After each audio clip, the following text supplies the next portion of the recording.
TCF Canada. Compréhension orale. Avant de commencer, munissez-vous d'une feuille et d'un stylo. Mettez la vidéo sur pause, répondez aux questions, puis relancez-la pour découvrir les bonnes réponses. A. Je peux m'asseoir ici? B. Mon chien peut venir avec moi? C. Quand passe le prochain bus? D. Vous me donnez un ticket?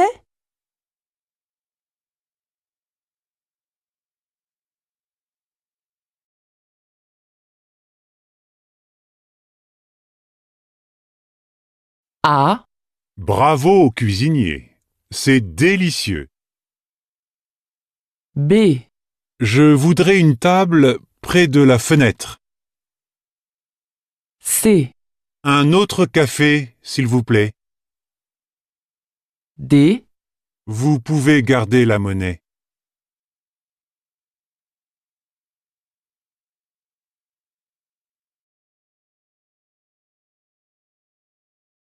Vous pouvez fermer la porte, s'il vous plaît? A. Bien sûr, B. c'est vrai, C.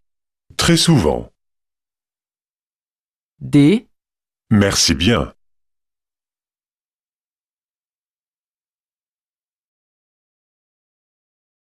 Excusez-moi, je suis perdue. Je veux aller à la mairie. A. Oui, allez-y. C'est ouvert maintenant. B. Oui, attendez, elle va bientôt arriver. C. Oui, cherchez dans la bibliothèque. D. Oui, prenez la première rue à droite.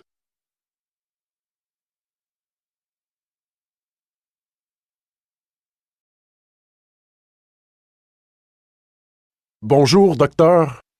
Bonjour, Monsieur Moulin. Asseyez-vous. Quel est le problème? A. Il fait très chaud. B. J'ai mal au ventre. C. Je cherche mes clés. D. Mon téléphone est cassé.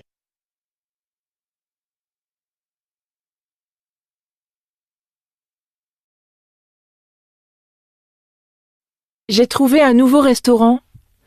On réserve une table pour deux à midi? Tu es d'accord? A. Désolé, je mange avec mes collègues. B. Désolé, je ne peux pas t'aider. C. Désolé, je préfère le menu à 18 €. D. Désolé, je te réponds dans la soirée.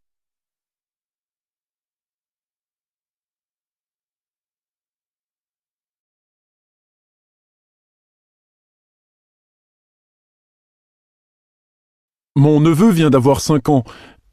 Quel cadeau est-ce que je peux lui offrir? A. Ce jouet est beaucoup trop cher. B. C'est un très joli prénom. C. Pose la question à ses parents. D. Pourquoi pas? C'est une bonne idée.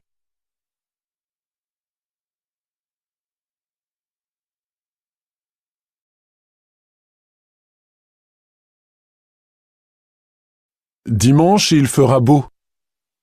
J'aimerais bien faire un peu de sport. Tu veux faire du vélo avec moi? A. Attends, je prends mes lunettes de soleil. B. Bonne idée? On pourra aller en forêt? C. C'est d'accord, j'arrive tout de suite. D. Quel dommage! Demain, c'est fermé.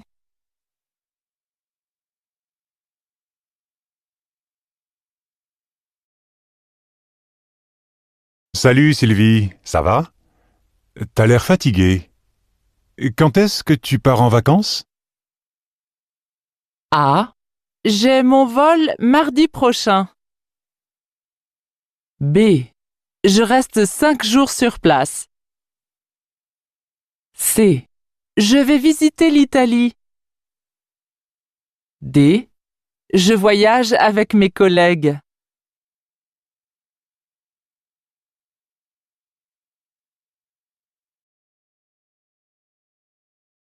Bonjour Yacine. Tu manges au lycée aujourd'hui? A. Oui, j'adore les légumes. B. Oui, je peux dîner avec toi. C. Oui, je préfère manger chez moi. D. Oui, je vais à la cantine.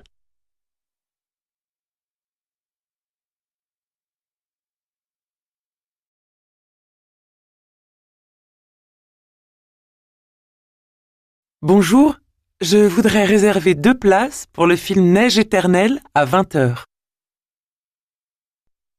Où va la femme?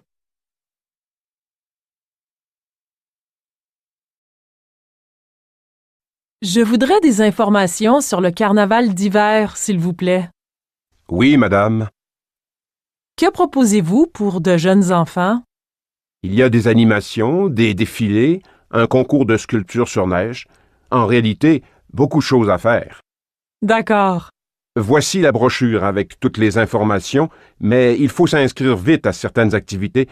Les places sont limitées et il y a déjà beaucoup de participants. Quel conseil donne-t-on à cette personne?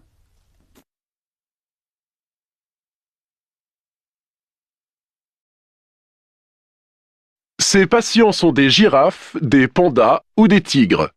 S'ils sont malades, c'est elle que l'on appelle. Florence est la seule vétérinaire en France capable de tous les aider. Florence, pourquoi avoir choisi de vous occuper de ces animaux en particulier? Toute petite, j'apprenais les noms des animaux africains et je rêvais de soigner des lions.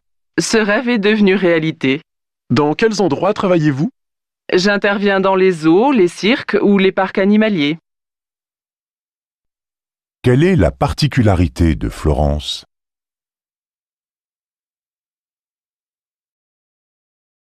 Merci d'accueillir John Free. Il s'est fait connaître du public international dans les années 80.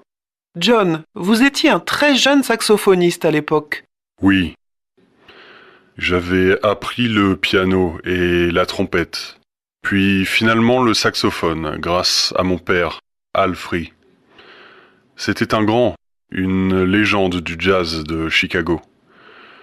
Chez mes parents, il y avait un piano au milieu du salon et j'ai grandi en observant mon père, Al, et ses 2 frères répéter pour leur groupe. Comment John Free a-t-il eu envie de devenir musicien?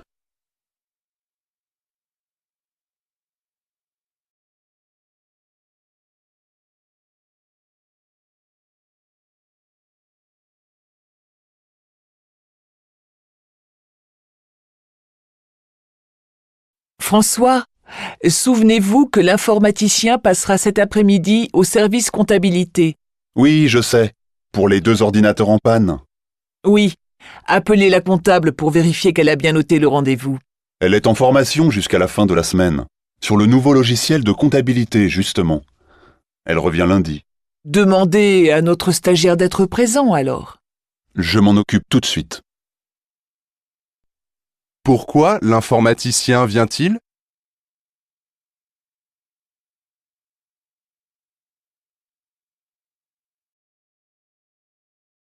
Tiens, Julie, qu'est-ce que tu fais là? Je viens pour le test de biologie. Tu ne sais pas qu'il a été annulé? Non, j'étais absente au dernier cours. Pourquoi ce changement? À cause de la grippe. Il y a eu beaucoup d'absences cette semaine. Le prof préfère le faire dans 2 semaines. Mais puisque tu es là, accompagne-moi en salle B14. Il y a une conférence intéressante. Qu'apprend-on à propos du test de Julie?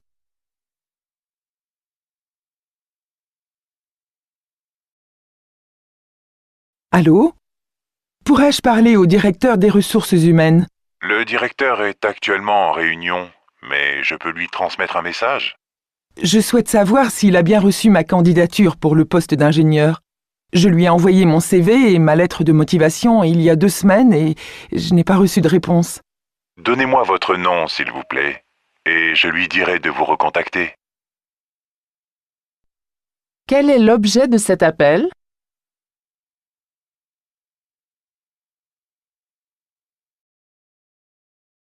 Madame? Bonjour, monsieur. On m'a volé mon sac hier dans le métro à la station Mont-Royal. Quelles sont les démarches à suivre pour obtenir un autre passeport rapidement? Eh bien, tout d'abord, nous allons enregistrer votre déclaration et ensuite, il vous faudra aller à l'ambassade de France de Montréal pour leur signaler. D'accord. Merci, monsieur. Quel est le problème de cette femme?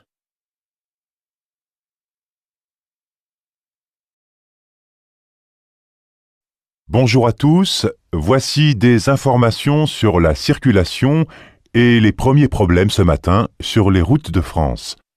Pour le premier week-end des vacances scolaires, il y a beaucoup de monde sur les routes, donc faites très attention quand vous êtes en voiture. Et n'oubliez pas de vous arrêter toutes les 2 heures pour faire une pause. Quelle information donne le journaliste?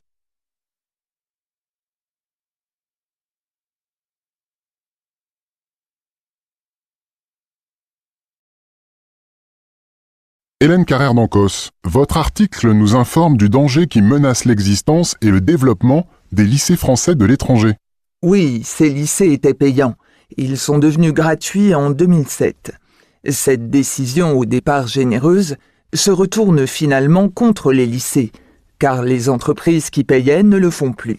C'est l'État seul qui soutient les lycées, donc, quand cela deviendra trop lourd pour l'État, il risque de vouloir en fermer certains. Pour Hélène Carrère d'Ancos, quels sont les problèmes des lycées français de l'étranger?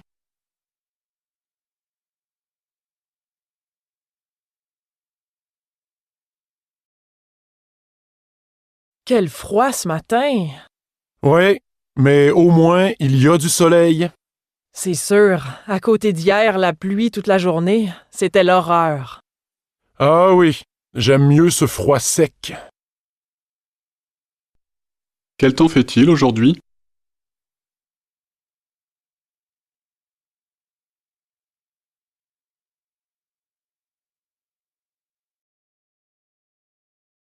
Quand j'étais adolescent, j'avais écrit un long poème à Georges Brassens. J'avais fini de le recopier. Enfin, c'était une espèce de chanson que j'avais fini de recopier dans le bistrot en face de l'impasse Florimond, où il habitait. Et j'étais allé lui porter. Sauf qu'il n'habitait plus là depuis des années et que j'étais assez rassuré qu'il n'habite plus là parce que je ne sais pas ce que je lui aurais raconté. Mais je l'avais écrite. Et je me dis que si un jour j'avais reçu un petit mot de Brassens me disant « J'ai lu vos chansons et j'aimerais bien vous en parler », ça m'aurait intéressé. Qu'aurait souhaité cette personne en allant chez Georges Brassens?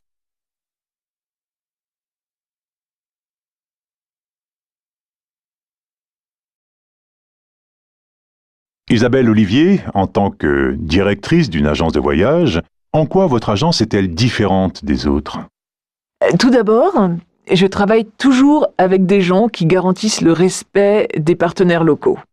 Ensuite, je cherche à définir les motivations des personnes qui viennent me voir afin de les orienter vers des formules auxquelles ils n'ont pas forcément pensé. En général, après une discussion avec ces personnes sur la destination souhaitée, ils s'aperçoivent qu'un séjour classique ne coûte pas moins cher qu'un séjour sur mesure.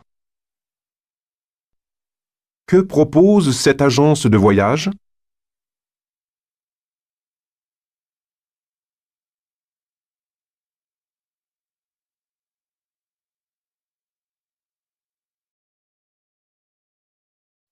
Jusqu'en 1974, l'année où Annie Fratellini et Pierre Etex ont créé la première école de cirque en Europe, il fallait être né dans une famille pour apprendre ce métier. C'était obligatoire. Mais eux ont voulu justement créer une école pour permettre aux jeunes qui n'étaient pas issus des familles de cirque d'apprendre ce métier du cirque.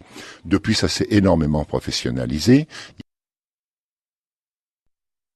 De quelle évolution du monde du cirque parlent les intervenants?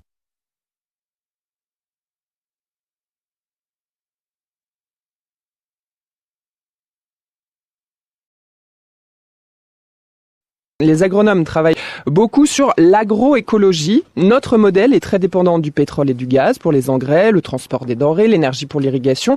Et avec un pétrole qui devient plus rare et plus cher, il s'agit donc de trouver des techniques moins gourmandes, comme l'explique Olivier Descuteur, rapporteur spécial des Nations Unies pour l'alimentation. Dans beaucoup de zones qui ne sont pas encore développées selon les méthodes agro-industrielles de production, il faut effectivement mettre l'accent sur des pratiques agroécologiques qui, par exemple, permettent de recycler les déchets dans le champ pour fertiliser le champ ou qui permettent de combiner l'agroforesterie avec des cultures alimentaires pour économiser les engrais chimiques grâce à la fertilisation des sols par les arbres. Quelle piste est envisagée pour améliorer la production agricole ?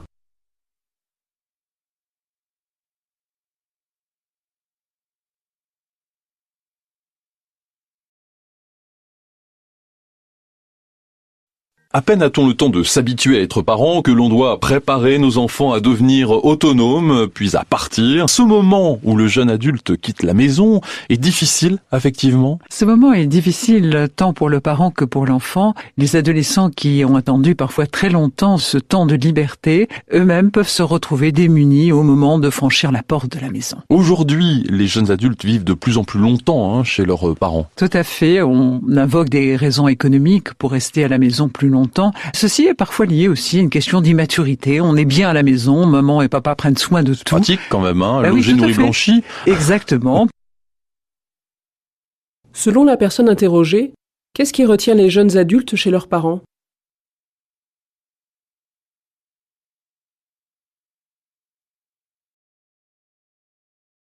Comment les jeunes Français envisagent-ils leur avenir ?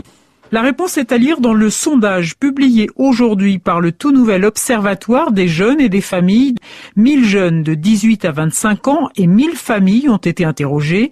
Première surprise, les jeunes ont plutôt confiance en l'avenir à 52%. Et même si les difficultés économiques les angoissent, 8 sur 10 estiment qu'ils obtiendront ce qu'ils veulent. Mais les principaux obstacles seront le travail et le logement.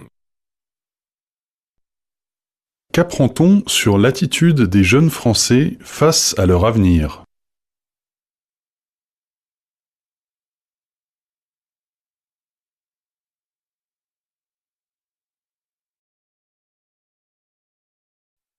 Léonard reçoit une éducation relativement libre, comme l'était celle de la plupart des villageois de son âge. On imagine Léonard aujourd'hui comme un puits de science, une sorte de grand sage qui très jeune aurait été formé à la culture humaniste traditionnelle. Évidemment, ça n'est pas le cas. C'est un enfant qui s'est mis en quelque sorte à l'école de la nature, qui scrute, qui observe tout. Il est passionné par tout ce qui l'entoure et il s'aperçoit vite que le sens de l'observation est peut-être le meilleur des enseignements. Qu'est-ce que Léonard a de particulier ?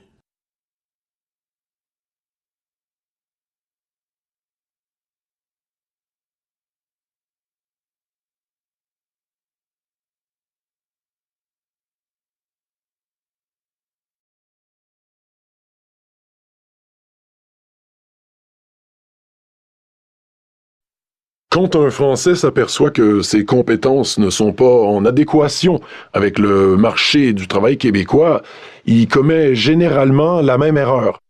Plutôt que d'aller chercher une autre expérience en se disant « Ce n'est pas grave, je vais peut-être obtenir un poste avec moins de responsabilités, mais je vais chercher à développer de nouvelles compétences en occupant un nouvel emploi dans un secteur différent », il essaie de retourner à l'université et refait un certificat.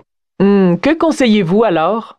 En tant qu'enseignant à l'université, je lui dis « Tu pourrais trouver un emploi demain matin si tu misais sur le développement de tes compétences plutôt que sur ton bout de papier. » Que recommande cet universitaire pour trouver un travail au Québec?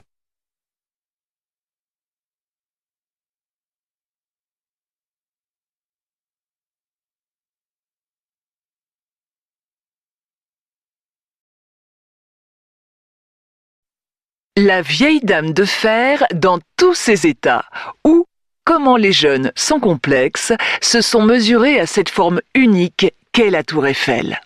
Pour ce concours organisé par la Fondation Eiffel, adressé aux élèves des écoles d'architecture, la consigne était de rêver.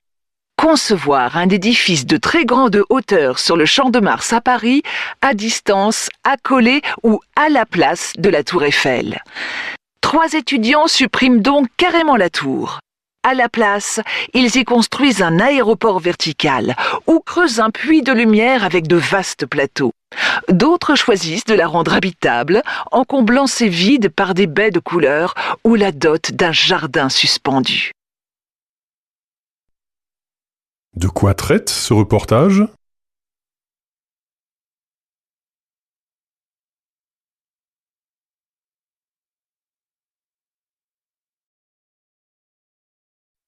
On fait un petit tour de France, c'est-à-dire qu'on est parti vers le sud, et on s'est arrêté à La Rochelle, parce que nos ancêtres viennent de La Rochelle. Ils sont partis au 17e siècle pour le Québec du port de La Rochelle, donc on est venu voir le port et essayer de trouver une trace de nos ancêtres.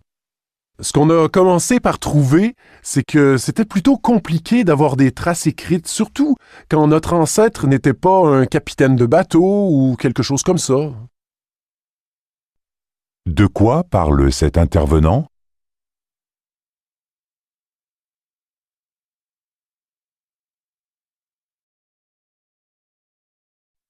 En fait, comme on habite tous le 19e arrondissement de Paris, le canal de l'Ourcq est devenu notre espace de baignade quotidien.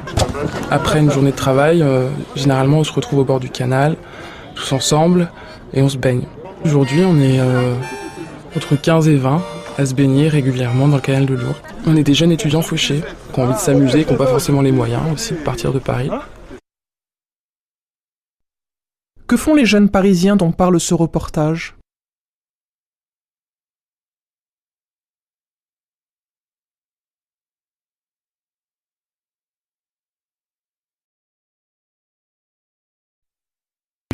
C'est l'une des plus grandes chansons qui a été faite dans toute l'histoire de la chanson francophone.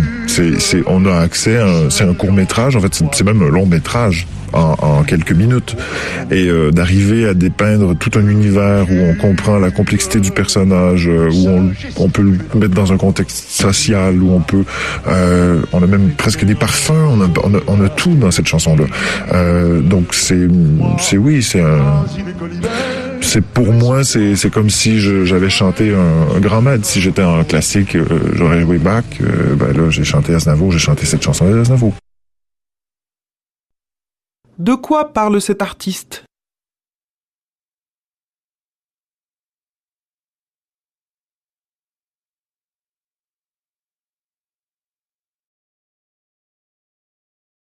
Les plus de 60 ans, ils sont près d'1 milliard sur la planète, 15 millions en France, et ce nombre a vocation à grossir. Aujourd'hui, les seniors, c'est 23% de la population française. Bientôt, ce sera 30%. Des seniors qui voyagent, qui consomment, qui s'équipent, des seniors dont la santé vacille aussi et qui entrent dans la dépendance. Un marché juteux pour les entreprises et un formidable gisement de croissance et d'emploi qui n'a pas échappé à Michel Delaunay, la ministre déléguée aux personnes âgées. Dans le secteur de l'aide à domicile, on considère qu'il faut 220 000 emplois de plus d'ici 2020. Incroyable. Aucun autre ministère ne peut proposer autant de champs de croissance. Dans ce reportage, qu'apprend-on sur les seniors ?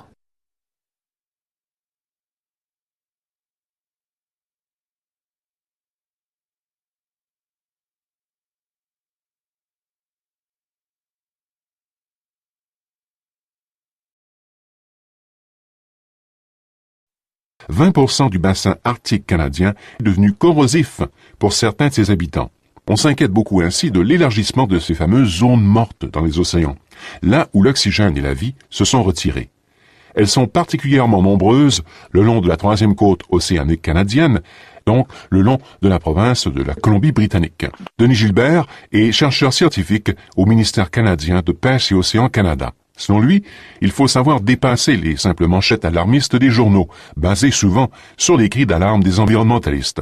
Le phénomène des zones mortes ou de l'hypoxie n'est pas nouveau, et ce n'est pas obligatoirement une mauvaise chose. La preuve, en tout cas, reste à faire. Quelle est la position du chercheur Denis Gilbert ?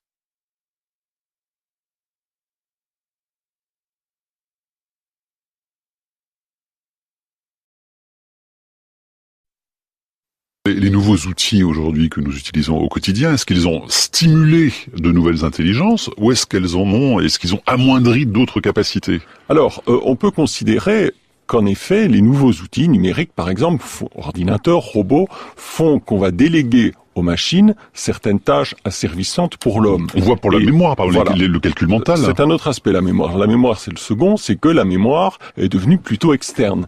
La mémoire étant externe, et finalement, les tâches qui nécessitaient beaucoup de temps, de concentration, de labeur, plus automatique, peuvent être déléguées aux machines. Donc, il y a là un espace de nouveauté.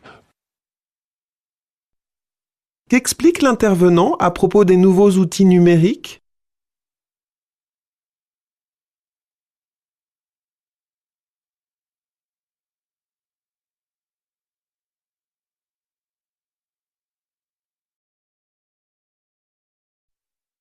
Effectivement, la loi de 2001 a fait obligation aux banques de désigner un médiateur qui est là pour justement tenter de régler les problèmes.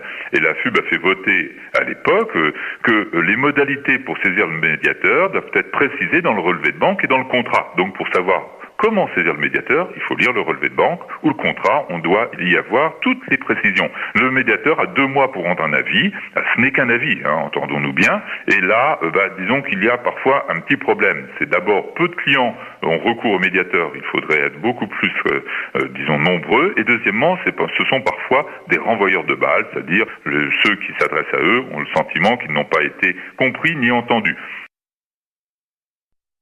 Quelles sont les limites du recours au médiateur lors d'un conflit avec sa banque?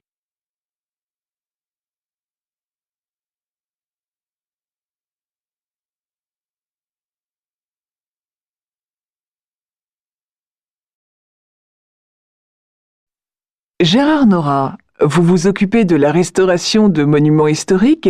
Comment s'y prend-on lorsqu'il faut refaire des éléments dont il ne reste quasiment aucune trace? Nécessité fait loi en la matière. Lorsqu'une peinture ou un vitrail, par exemple, ont complètement disparu dans une église, nous n'avons pas d'autre choix que de concevoir une œuvre moderne, selon les standards actuels. On ne fait pas un pastiche ou une imitation? Ce serait la pire des choses à faire à un monument. On sait que le faux contamine le vrai, et aujourd'hui, il règne une suspicion sur certains monuments parce qu'on a voulu faire du faux un mauvais escient, sans avoir le talent de ceux qui créaient les originaux aux périodes antérieures. Quelle solution l'expert juge-t-il préférable concernant les éléments architecturaux que le temps a détruits?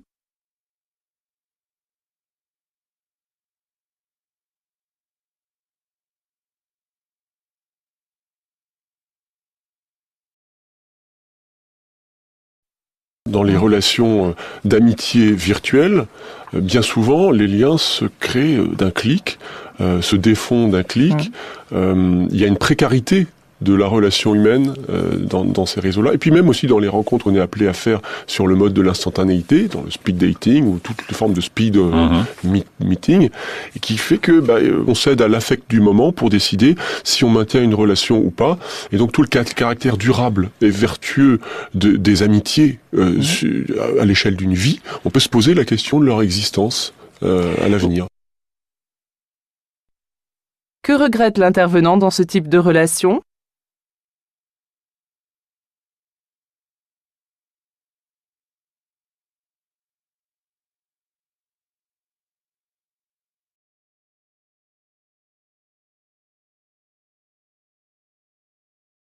Pour recevoir plus de vidéos, n'oubliez pas de vous abonner, aimer et partager.